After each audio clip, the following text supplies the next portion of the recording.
ઉપાડતા? કેમ એ મારો ફોન નથી ઉપાડતા? એમની જવાબદારી નથી? ગામના આગેવાન છે, સૌથી મોટો ગામનો આગેવાન સરપંચ છે, તો એમની જવાબદારી છે, તો કેમ એ એમની જવાબદારી નથી નિભાવતા? હું એમને એટલું કહેવા માંગુ છું કે તુષારભાઈ, જો તમારાથી કામ ન થતું હોય તો તમે રાજીનામું આપી શકો છો, સરપંચની ખુરશી ખાલી કરી શકો છો.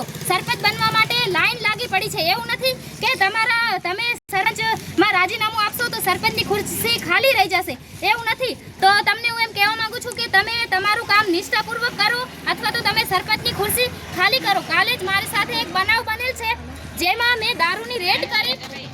પહેલા હું એક વાત જણાવી દેવા માંગુ છું કે તમામ જાડેજા સમાજની હું વિરુદ્ધ નથી, મારે જાડેજા સમાજનો કોઈ વિરુદ્ધ નથી, પણ જે લોકો દારૂ વેચે છે, ગમે એ સમાજનો હશે, જાડેજા સમાજ હશે, મારવાડા સમાજ હશે, મારો મહેશ્વરી સમાજનો હશે કે ભાનુશાલી સમાજનો હશે, કોઈ પણ દારૂ વેચતું હશે તો હું ત્યાં જનતા રેડ કરાવીશ. મને ખબર પડી તો હું ત્યાં જનતા રેડ કરાવીશ. તો આવી જ રીતે મેં એક રેડ કરાવેલી હતી. વહેલા 5 વાગે ઉઠી અને મેં એક બાચકામાં 30 અડધા લીટરની દારૂની થેલીઓ, એવી 60 થેલીઓ મેં 50-60 થેલીઓ મેં મારા એવી દારૂનો જથ્થો થેલીઓનો મેં મારા ઘરે ઉપાડીને રાખેલો.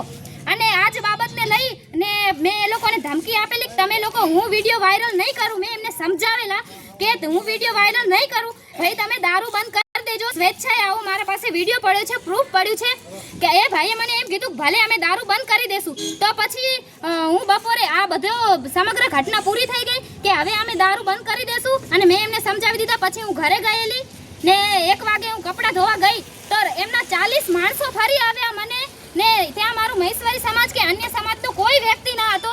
40 માણસો ફરી આવ્યા ને આ ભૂપેન નામનો જે વ્યક્તિ છે એ મને હાથ પકડી, મારા હાથમાંથી મોબાઈલ ઝટ્યો, મને ત્યાંથી ઢસડી અને ઘરમાં પૂરી.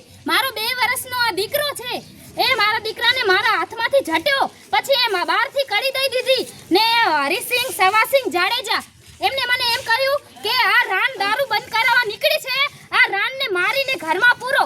જો આ અત્યારે આ 2025ની આ સદીમાં જો આવું ચાલતું હોય તો લેડીઝ કેવી રીતે સેફ છે? મારા દીકરાને એમ કહ્યું, મારો દીકરો રડતો હતો, મેં એમ કહ્યું કે મારા દીકરાને મને આપી દો કે તારા દીકરાને ચૂપ કરાવ, ન કે તારા દીકરાની અમે નડી વાઢી નાખશું. અને એ ભૂપેન નામના છોકરાએ એમ કીધું કે અહીંયાથી બહાર નીકળી તો તને છરી મારીને મારી નાખીશ. તો હું એમ કહેવા માંગુ છું કે એ લોકો આવું બોલવા વાળા છે કોણ?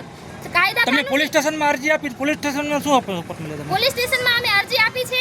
2 લોકોને ધરપકડ કરી છે પણ લેડીઝની કોઈ ધરપકડ કરી નથી. મેન એમની લેડીઝ છે. હું તમામ જાડેજા સમાજની લેડીઝની વિરુદ્ધ નથી, પણ જે એમના લેડી છે જે દારૂની કોથળીઓ બાંધતા મેં ખુદ જોયા છે, એ પોતે દારૂની કોથળીઓ બાંધે છે અને એમના હસબન્ડ વેચે છે.